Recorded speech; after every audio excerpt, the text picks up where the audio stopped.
Hello and welcome back to the Publisher Podcast from Media Voices. I'm Peter Houston, and with the Publisher Podcast, Esther Thorpe, Chris Sutcliffe and myself are exploring the people and the products powering publishing, both through these episodes and in our adjacent weekly newsletter, which you can sign up for at voices.media. We're delighted to have Memberful as sponsors for this season of the Publisher Podcast.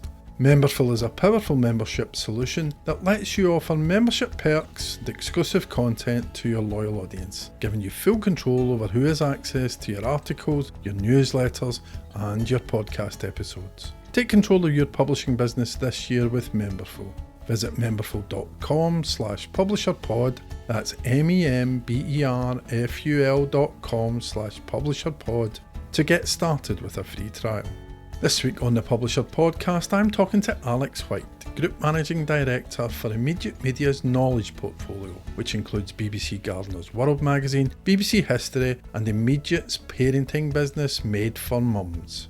We spoke about the benefits of Immediate's focus on publishing verticals, how encouraging an entrepreneurial spirit is crucial to competing, and how sharing best practice speeds innovation. But first I asked Alex to define what qualifies a brand to be in Immediate's knowledge portfolio. It's quite a loosely held definition, I would say. What we've done in the last few years is to try and focus really on three kind of main verticals within our business, which is entertainment and food. And then we've created knowledge as a kind of a common theme for certain other of our brands that have information, learning at their heart. So gardeners and history and parenting kind of have that kind of knowledge desire at their heart. They're more than that. There's inspiration, there's entertainment within them as well, but they have that thing in common. But there's also something about a spirit of sharing knowledge as well, in sort of more of an internal sense that we're really working to kind of look for those common threads and those learnings across our business and share those as much as we can too. Is there a different approach for you, when you're doing gardening or you're doing history or you're doing... I'm not familiar with MadeForMums. Maybe you could explain that. It's one of our smaller businesses. Its origin would have been in kind of various parenting magazine titles that we used to publish, and now it's really predominantly a digital business. And it supports and helps answer questions and advise parents as they're kind of coming into thinking about starting a family, some of the questions they might have, all the way through to kind of parents of older children as well. But there's a lot in there around like what products to buy and what choices to make, and we help to support people through that journey. So like Future's tech radar, but for mums and dads. Little bit, helping parents make confident choices, yes. I love it. I mean, the clue's in the name, obviously. Yes. What I was going to ask is what ties those together as, is this separate from some of the other titles that you have? Is there a kind of learning ethos? Yes, I would say that there's a strong kind of informational learning kind of drive that brings our audience to us. I mean, their passion areas, just like entertainment is for Radio Times, just like food and eating well and making the most out of every mealtime is for Good Food or Olive. But for us, these are kind of centres of like real kind of passion and depth, like gardening, history, parenthood. They're like you are massively into these things if you're into them, and so there's almost like a limitless desire for kind of information and community, I suppose, and stories around these topics, which I think all those brands have in common. Does bundling those together, or organising is maybe a better way of saying it, does organising those brands together make your job easier because you got some focus, or does it make it harder because you properly got to own those verticals? Yes. So I think for Immediate, it's a question of playing to your strengths. Essentially, we're very fortunate that we have kind of household brands that people know and love within our portfolio, and in most cases they're the market leaders, so we're in a kind of position of strength.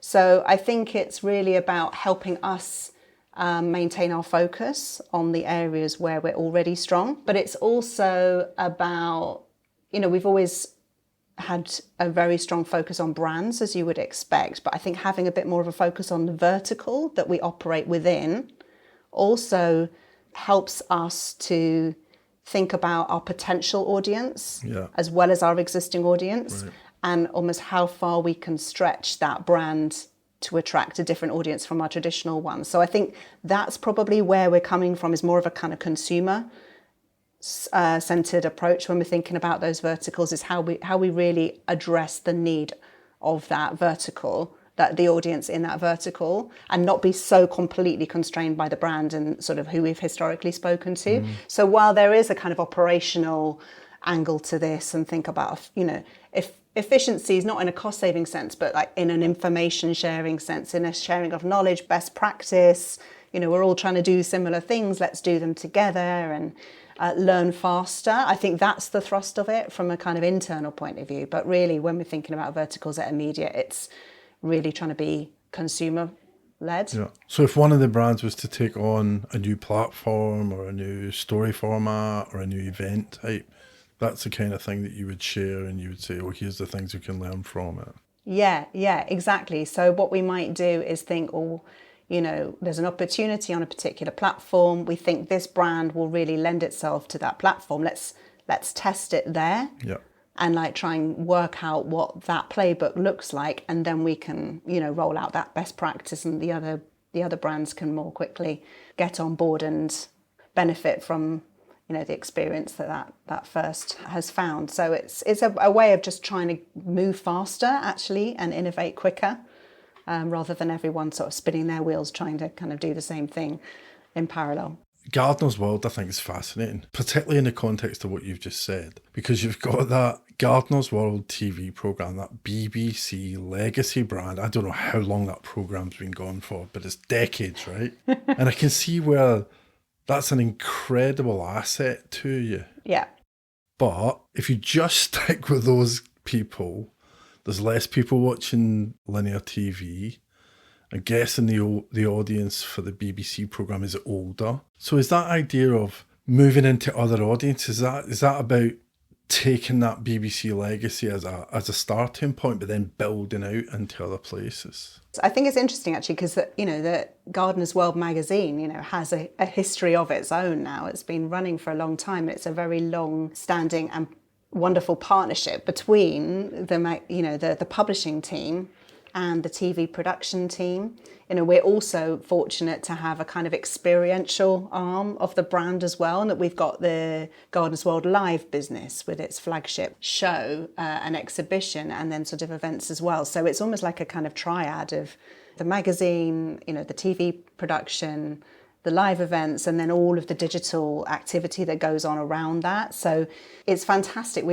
I'm sure there is that loyal audience that kind of really does experience us across all of the touch points. And we tend to find that in terms of the super fans that will just take up the opportunity of everything that we put out there, the experiential stuff that we do for subscribers particularly, these wonderful unique opportunities to meet with talent, or to get close to the talent from the show. It's really great. And then we're finding that we're reaching new audiences on different platforms wherever we get the opportunity, and that's really exciting. That BBC relationship, is that difficult to I don't know, I was going to say negotiate one, but it's probably not negotiation. It's just managing that relationship. BBC is a huge organisation. They do all sorts of different stuff. I'm sure they've got insane rules about the things you can do and you can't do.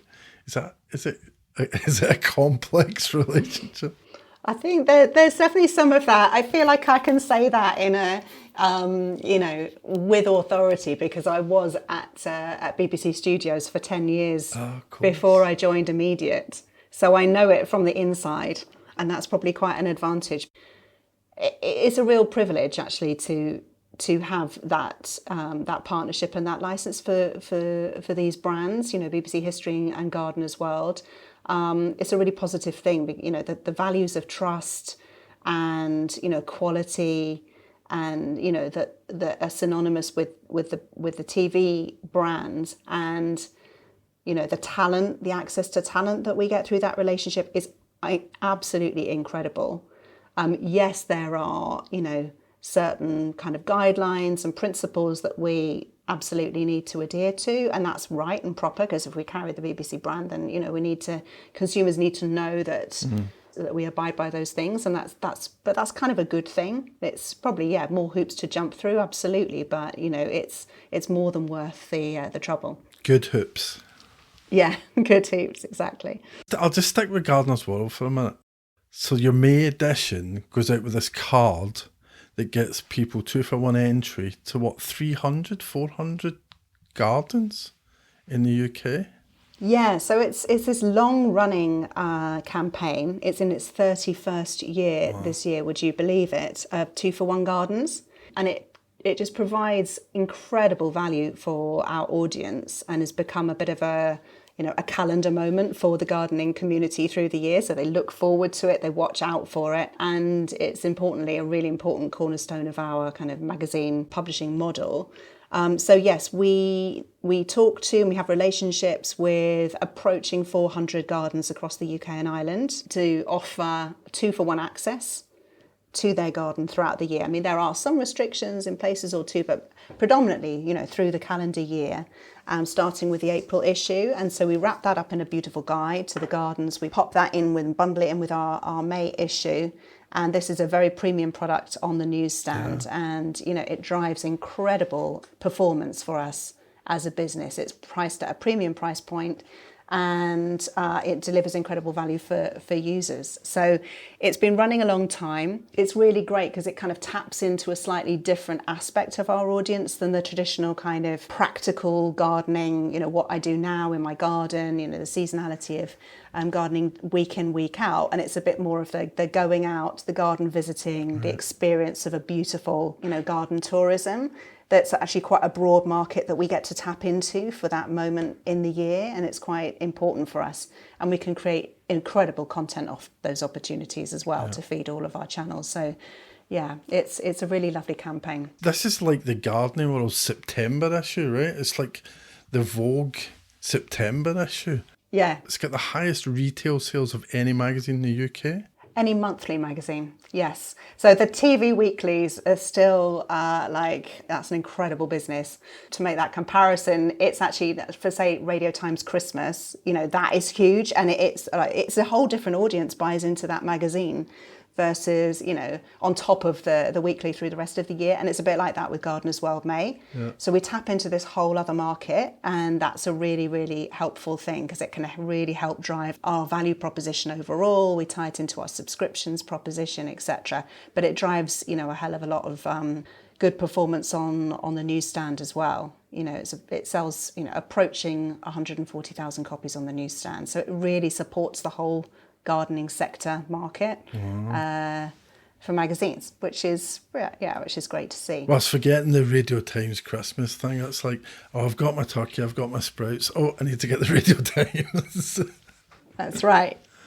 It's a real kind of flagship issue, and that's something quite special about magazine media. I think that we can do that. And it's the product itself is a really lovely thing. So there's an interesting contradiction here with you personally. I'm not going to say how long ago, but it was a long time ago. You set up, or you were part of setting up the AOP, the Association of Online Publishers. Yeah. Now you're spending, I'm sure you spend huge amounts of time talking about digital, but you're also spending a lot of time talking about print. Tell me the secret to balancing digital and print in a head that was obviously so focused on digital. Yeah, absolutely. I don't mind saying it was 20 years ago, just over. And yeah, it's kind of quite incredible to have been part of that journey and part of that story. And, I kind of fell in love with the digital publishing industry kind of through that opportunity that I had working with all these incredible kind of pioneers, I suppose, of the space, and trying to make sense of it all. And yeah, I mean, I'd say that probably print media has been more resilient than we may be worried it would be. And that's a fantastic thing, because having a strong, resilient print business at the centre of a multimedia brand is a fantastic kind of position of strength. because it gives you then that ability to then invest and to grow on the emerging channels, which will then, secure the future of that business. So yeah, I think it's fantastic that print is still such a big part of our story. It's not the only part. I wouldn't want it to be the only part. That wouldn't feel very comfortable either. So I think it is that balance. But before I was working on, titles like Gardener's World, I was on Good Food, formerly BBC Good Food, for 10 years. And that was when I was at BBC Studio and then over to Immediate. And I think that is, one example of a brand that is really confident in a complementary proposition across digital and print, with the digital being very much about speed, convenience, utility, and then the magazine being very much about inspiration and leisure and relaxation, and then just, quality and trust are very much the same expectation across both. And having that, understanding how those things work together is really, really important, being confident about that. And, Gardener's World is, another great example of an iconic brand that has even more at its disposal, I suppose, with the shows, etc., the TV programme. It really is all these different consumer touch points. As we said at the beginning, that's a fantastic space to be in, and puts us in a much better position than some kind of single platform operators where you're much more vulnerable to different market trends. I think before, the mistake that a lot of people made was to talk about print or digital. And now it's quite clearly print plus digital plus events plus social plus whatever, plus all these different things. And listening to you talking, I think that's one of the things that you're clearly working hard at. Just thinking again about your job, as MD, you're trying to pull together all these different things. There's all this real world stuff, like printed magazines and garden passes and packets of seeds that are cover mounted. And I'm sure on the history titles, there's all sorts of stuff going on there in terms of events and different places that people can go to. And then there's all this virtual stuff, whether that's social media or memberships or whatever it is. Is there a formula to make all those things work together and each one play its absolute optimum part? Well, I think we're on a journey with it, but that is absolutely the kind of the nut to crack, I think, for media companies, is sort of how to make the absolute most of the fantastic assets that we have, incredible archive, incredible talent and so forth. So we try to think about it more as like, we've got that amazing archive. We're a content production company, essentially, first and foremost, as much as we are a publishing company in the traditional sense now. Content has always been king, in my view, and it's really about reaching the consumer in the format that is most appropriate for them at the time, or and meeting them in that need, and really thinking how do we get really efficient about reworking, reuse, multi-platform commissioning, and being really smart about it, so that we can feed all these hungry mouths of these platforms. And there's more every year, as we know, and it doesn't get easier necessarily. The challenge, I think, for us is always to maintain that direct relationship with our consumers as much as we possibly can, and to avoid getting disintermediated by all of the third-party platforms. But they do give us that opportunity to reach audiences that we wouldn't necessarily speak to, or may never subscribe to a magazine, but we can, they're very happy to kind of snack on our content on social or on Apple News, and that's great as well. It's just a new revenue stream. That archive thing, I think, again, is interesting, because you have got that. I don't know. History's a great example. It's the absolute definition of evergreen content. Yeah. Right? If you've done an article on the Bayeux Tapestry, there's probably not much has changed. The reason I ask you a question, if I give it a bit of context, New York is 100 years old, and they've just opened up their archive more or less for free, not totally for free. It actually got me to subscribe to see some of the things that I couldn't see for free. How do you use your archives? Well, we're getting more sophisticated about that, I think, in recent years. So it's a lot about kind of thinking about how we source content from the start. Where's the best kind of place to capture content initially, that we can then get the absolute most bang from our buck. In the example of history, we've got a really large and significant podcast business. Yeah. And so we've got a lot of audio material, and we're thinking now, how does that translate? How do we create more video assets at the point where we're creating that podcast? How can we then, using tools and new technology, how can we then create fantastic longer form features and Q&A and quizzes and all sorts of materials for all the different platforms just from that one piece of content? And that's required like a bit of a shift in how we think about our content production processes. It's made us think about roles and responsibilities on our teams, ways of working, and really putting the resource in the right places. And really bringing together, rather than that kind of siloed approach of, I work on the website, I work on the magazine. We tend to have content creators that work across multiple formats and might own, a piece of content or a kind of content campaign, if you like, from start to finish, and really think about how it serves all of those different platforms. And that just really requires like thought and patience and training and taking people with you on a journey, I think, to really understand what that potential can be. But it's something we're making a lot of strides, in recent years, and things like AI can really help with that too. What does that process look like? Does someone, like Dave Musgrove on the history stuff, does he come along and he says, I've had this brilliant idea, and you say, oh yeah, that's a great idea, go and do it? Or is it the other way around? Do you say, I've had a brilliant idea, go and do it? Or how does that process work? It's most likely that Dave tells me, I've had a brilliant idea and I've just gone and done it. and here it is, and here's all the fantastic audience and revenue that we have to show for it. That's a great way of working, right? Because the people that know the subject matter, but also who know the audience, they're driving that forward. And I guess you're there as almost like a guardrail.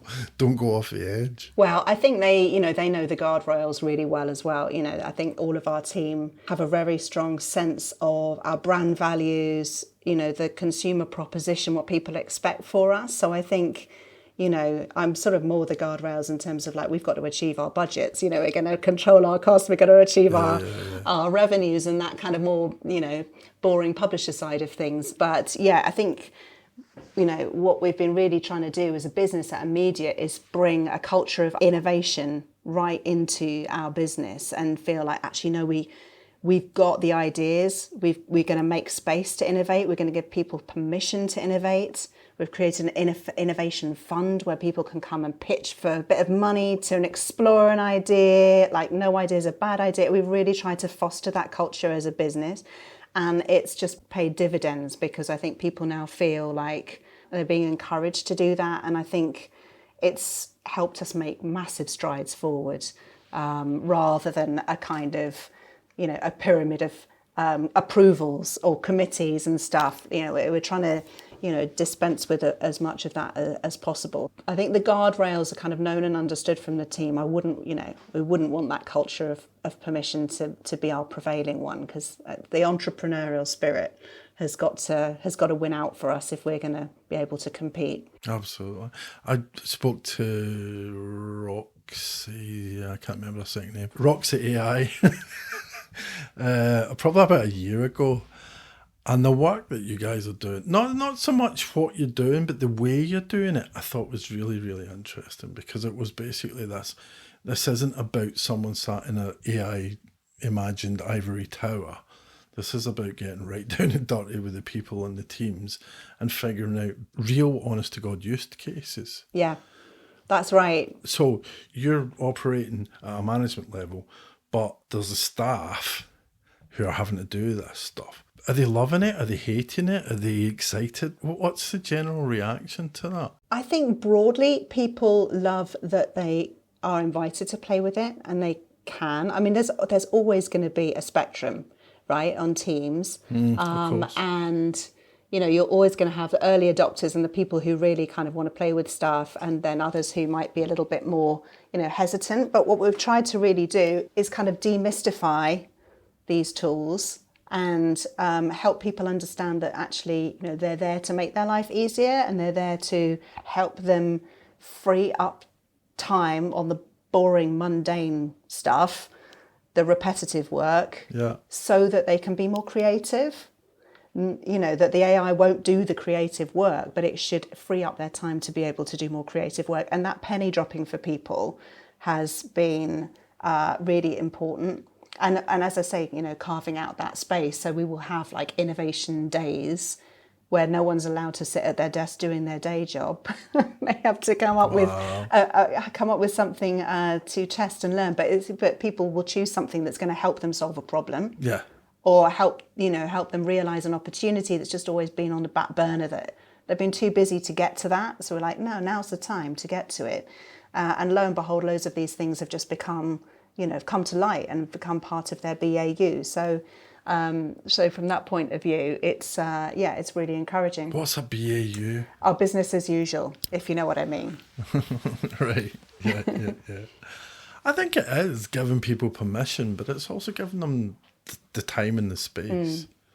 Oh, that's amazing. How does that innovation fund work? Who makes the decisions on how money goes? We have a very small committee of my colleagues on the leadership team who meet monthly, and then we invite anyone in the company to come with their sort of like Dragon's Den type idea. And it's let's see what the success criteria would be, just to see what your concept you're trying to prove. Let's get it to the next stage, and then come back, tell us what you've learned, and then maybe there's a bit more, and and we kind of work like that.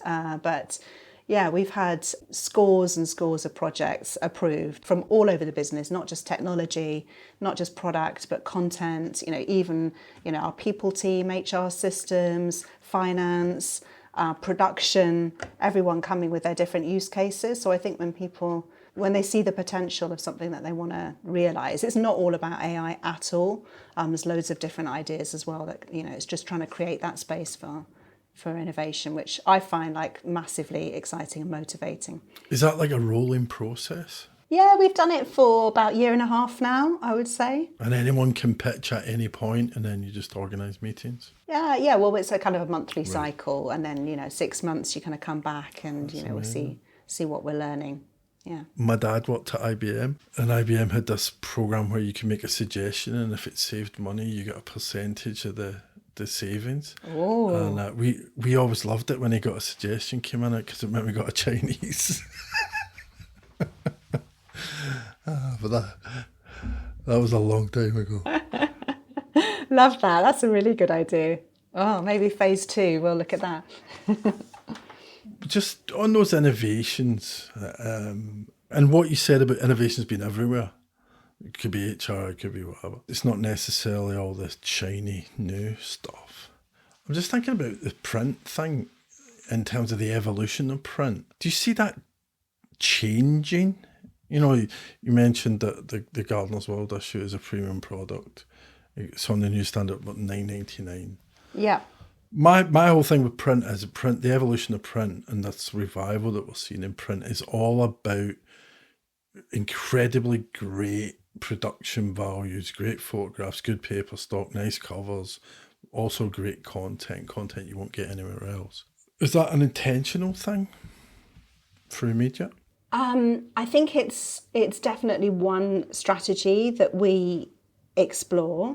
We started off by talking about the benefits of being a market leader in your category and having those much loved brands that have a special place in people's lives. So I think you can kind of almost play to the strengths of the medium.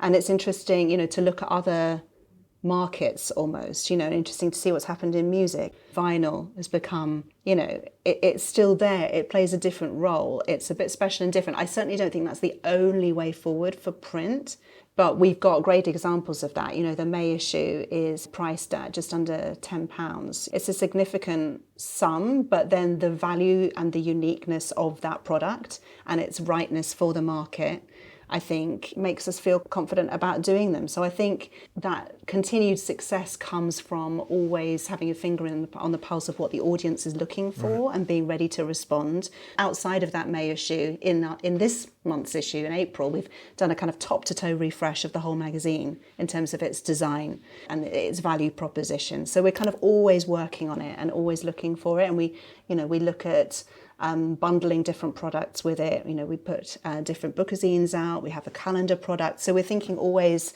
there's a subscriber seeds proposition. So I think it's really thinking about the proposition for the audience overall and the added value. I mean, one thing I didn't mention about the May 2-for-1 campaign this year is that we are, we're not resting on our laurels. It's 30 years old. This year we're launching a companion app to go with it.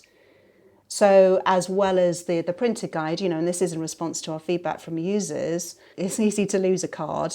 It's easy to forget, it's not in your wallet when you come to visit the garden. So we're launching a brand new app this year, which people will be able to kind of see those garden listings on their phone, and they will be able to download the digital card to their wallet on their phone. So, I think it's about modernizing the offering in a way that we're all kind of modern creatures. We like magazines. We also love our phones. There's not either or. These are modern consumers, even at every age.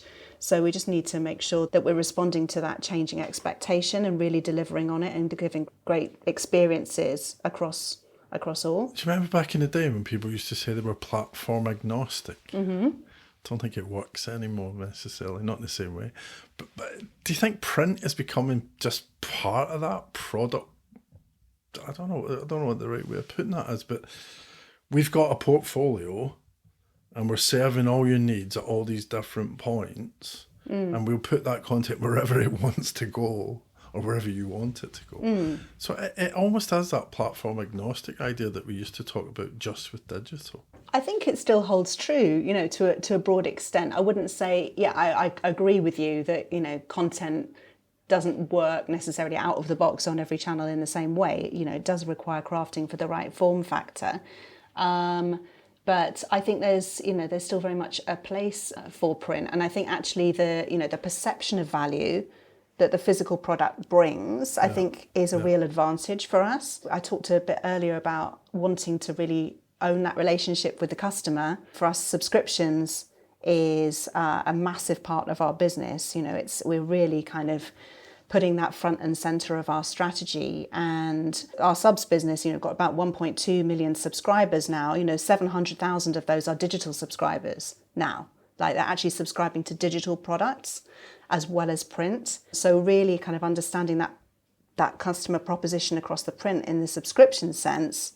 Print brings a lot of perceived value to the package. So do those 700,000, do they get digital and print? Those are actually 700,000 pure digital subscribers. Okay.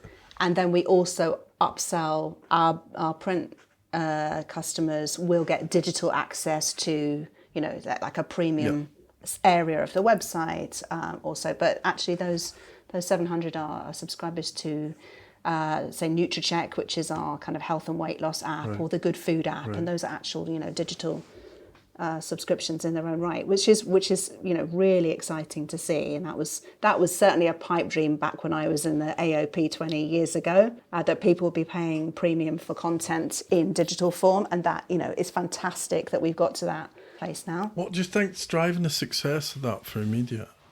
Digital subscriptions. Is there any? I was going to say, is there any one thing? That's a stupid question. Is there any bundle of things that's driving that success? There's lots of things. As I said, it's been a big focus. We've got an excellent kind of market-leading team, which helps a lot. We acquired NutriCheck a few years ago, and that's brought loads of learning into our business about how to do digital subs effectively. But I think essentially, it comes down to, that strong customer proposition and really driving the acquisitions, and then the ongoing value and the really looking after the retention.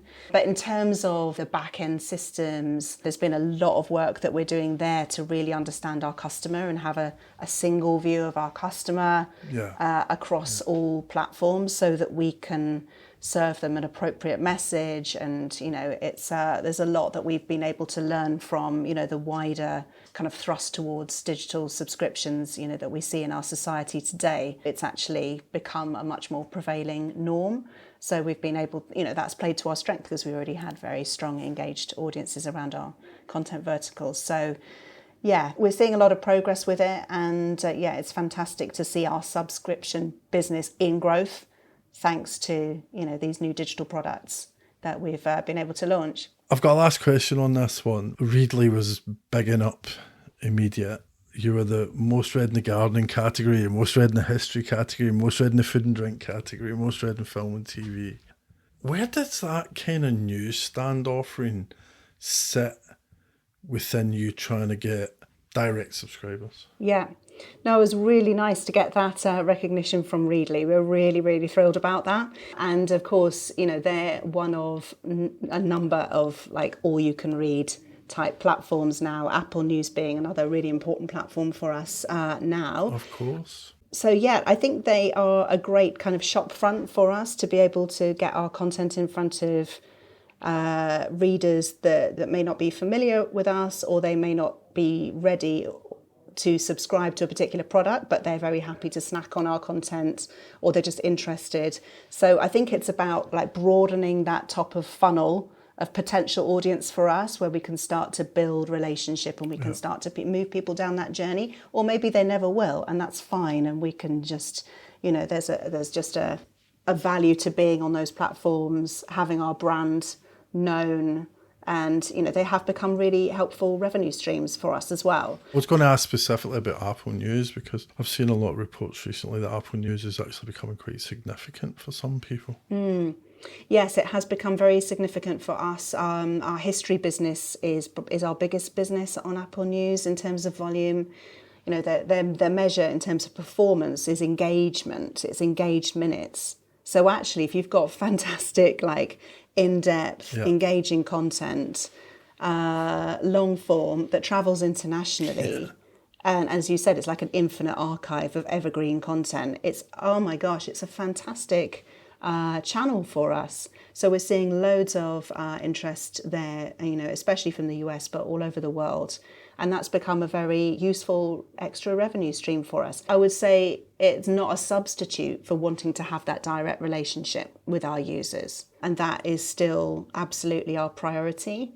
But it's an acknowledgement that won't be everybody. Not everybody is going to be that absolute super fan, but for those that aren't, there's still a home for them, and we've still got value that we can offer them, and that's a brilliant thing. So those partnerships are great from that point of view. You think in terms of a publishing strategy, it's exactly that. So at the top of the funnel, you've got Readly and Apple News, then you've got your digital subscriptions, then you've got your events and your premium print, and then you've got special edition bookazines or whatever, and people will buy anything. It's almost segmenting the audience, not by who they are demographically or whatever, but actually their propensity to give you money for what you do. Yeah, exactly that. I think we've probably got a slide somewhere that shows exactly that in terms of how we think about customer. Going back to that question of our archive of content that we're sitting on and those resources, and thinking about how do we absolutely serve the needs and the interests of people in a potential audience all the way through that funnel. That is exactly what we're trying to do. And yeah, the exciting thing is to be seeing growth at both ends in a way. We're seeing growth in our subscription business, but we're also seeing growth in, on those sorts of channels as well. So, we're certainly not immune from the whims of the platforms that we see. That's a constant challenge. When algorithms change, that hurts us like it hurts everybody. But having that diversified publishing model, I think, is a very helpful thing, because if something's up, then something else is probably down. You can spread your opportunities a little wider. But yeah, absolutely. I think it's a good way of describing it. Thanks so much to Alex for taking the time to speak to us. And don't forget, we'll have a write-up of some of the key takeaways from this interview on voices.media, or drop it into your inbox every Tuesday if you sign up to the Publisher newsletter, also on voices.media. This season of the Publisher podcast is sponsored by Memberful, a best-in-class membership solution where the content belongs to you, not to a platform. Find out more about how Memberful can help diversify your revenue streams and connect with your audience at memberful.com/publisherpod.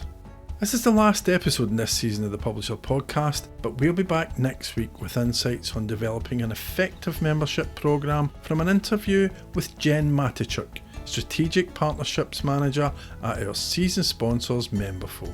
Until then, keep up with all things Media Voices by following us on LinkedIn and subscribing to the Publisher newsletter over on voices.media.